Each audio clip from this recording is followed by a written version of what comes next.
Name is Sbusiso Leope. I go by the popular name DJ Sbu. Come from the entertainment industry. I come from Tembisa, which is a township about 20 kilometers east of Johannesburg.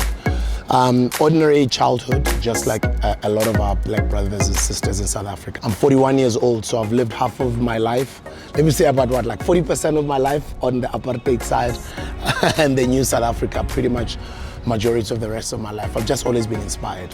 I wanted to become great. I wanted to become successful when I was young. And I wouldn't say wanted to become great, but I just wanted to change the situation at home. I was just one of those kids who played soccer like everybody else in the streets, but I was more into tennis. Went to boarding school. From boarding school, I enrolled at the then Witwatersrand Technikon, which is now University of Johannesburg. So I'm an electrical engineer by profession. And then I stopped practicing and I got into I wouldn't say entrepreneurship per se, but entertainment. But even in entertainment, I was somebody that believed in myself. I wanted to do my own thing. I was independent.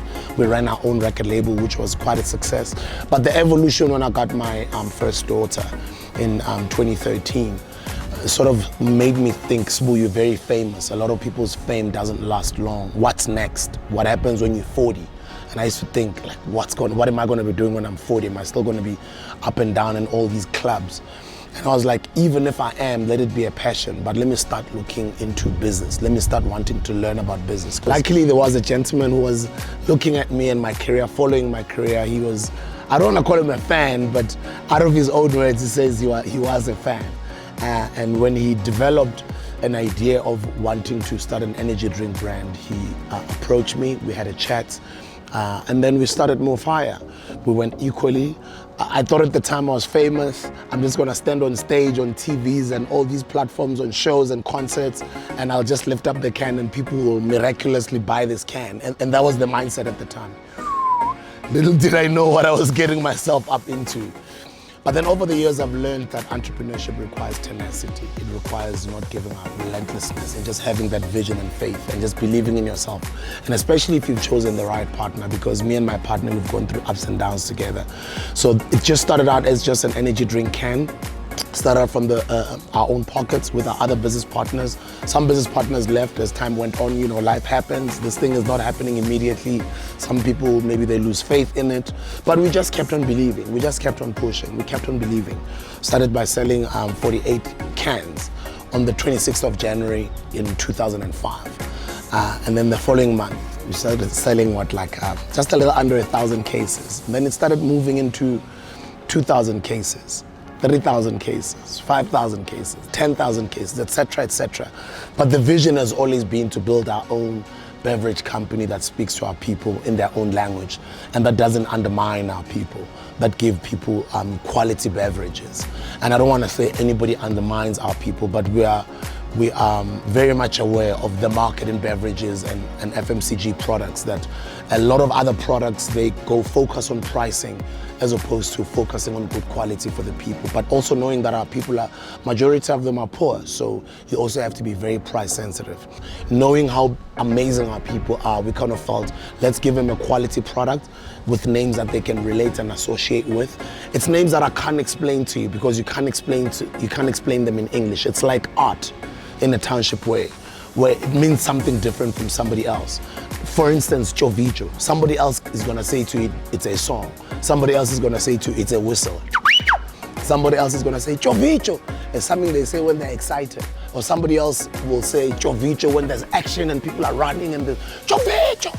Or somebody else is chanting how great they are, Chovicho, Chovicho, Chovicho, you know? So it's different things that mean different things, but that mean many things, but that are very sentimental to ordinary South Africans. And I'm one of them, because my parents was one of them. My mom taught me to sell at a spaza shop. She ran a hair salon. I pretty much learned entrepreneurship from my mom's. My business partner is a miner. He's a chemical engineer by profession, and he is the one that developed the formula of the brand. We believed in each other when we started in the beginning.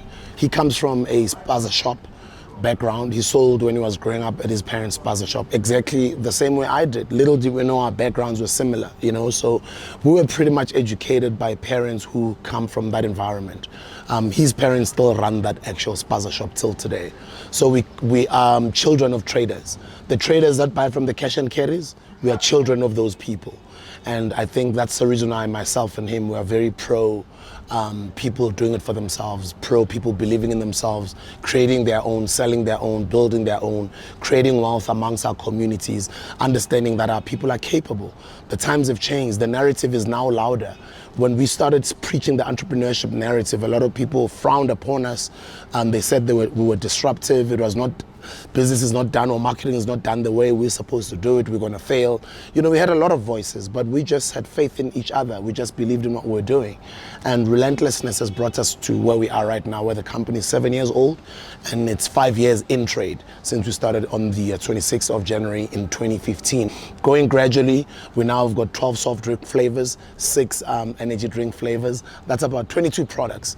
And God has been great, but my concern is listening to what the people want. The reason why we had to evolve onto the soft drinks. When we're selling the energy drinks, kids are like, but Sbu, you better than anybody else knows that kids don't drink these things. Some of us, we are older, we don't take sugar. Come on, Sbu. That's the reason why when we had to go and create our soft drinks, there are actually no sugar drinks. People don't know that. The only one flavor that is sugar is our main flavor, which is the cola, the session yaman. That's the one that has got a bit of sugar. The rest of the other drinks don't have sugar. But what concerns me is the health community is now screaming the loudest in the market. They're like, Mo Fire guys, come on. Some of us are runners, some of us want sports drinks, some of us want no sugar drinks, health drinks, etc. So if you are a health enthusiast out there, your water is coming, your soft drinks, your no sugar drinks and your health sports drinks from Mo Fire, they're coming. We're listening, we listen to you guys because we don't just do anything, we listen to what you guys say. Africa has arrived, we're creating our own now and we're exporting our cultures to the world. For somebody who doesn't know what to do or where to go, who's got a great idea, who's still young, I think the immediate thing to do is to look at the marketplace. Is it feasible in the marketplace? Do you think your idea is going to work in the marketplace? It's either you're solving a problem in the marketplace, or it's either you're coming up with something that is already out there in the market, but you can do it better. Just like we came up with an energy drink that was already there in the market, but we felt we can have our own that we communicate better, which is exactly what we did. So that's the gap that we saw, but it doesn't mean we're creating something new. So if you are young out there as well, you've got this great, amazing idea that you think is great, you're going to have to test it first. You can't just only rely on the business plan and do all this incredible work, and then eventually when you go to the marketplace is going to hit you hard, and then you're going to be like, oh, I didn't test it. So you have to test it in your own immediate community. That's exactly what we did to test if this thing is working. For instance, if you look at our energy drink, that was a market tester. But now all the other ranges are coming up because we saw there is a market to support a brand like ours, which is Mo Fire. So I want to encourage all the young people out there that have got great ideas, those who don't even have ideas but who have just lost their jobs, who are feeling disillusioned that in 2020 there was lockdown, they don't know what to do, they've lost their jobs. I'm actually excited that now you are forced to do something for yourself because nobody is coming to save you. You gotta stand up, get up, dust yourself up, believe in yourself and do it yourself. You don't have to create anything even. You can start by selling other people's products. Just like Mo Fire, we supply wholesalers at a very minimal price. You put in your own markup, you sell wherever you wanna sell it. Distributors are people that take our drinks into cash and carries and wholesalers nationwide, and then they put in their markup, they sell it in street corners all over. It doesn't have to be Mo Fire. It can be anything. It can be clothes, it can be alcohol, it can be food, it can be fashion, it can be shoes, it can be anything. But start selling something that you think has got a market out there so you can make a living. Because a lot of people frown upon people that sell in the streets, but everybody at the end of the day, ultimately they are selling. Because even that job where you were fired or where you were working, that company, they're selling something, goods, services, products, or they are a brand, and they're always dealing with business to business, B2B, or business to customer, or etc. They're either in retail or wholesale, but everybody's selling something. The question is, what are you selling? I'm selling Mo Fire.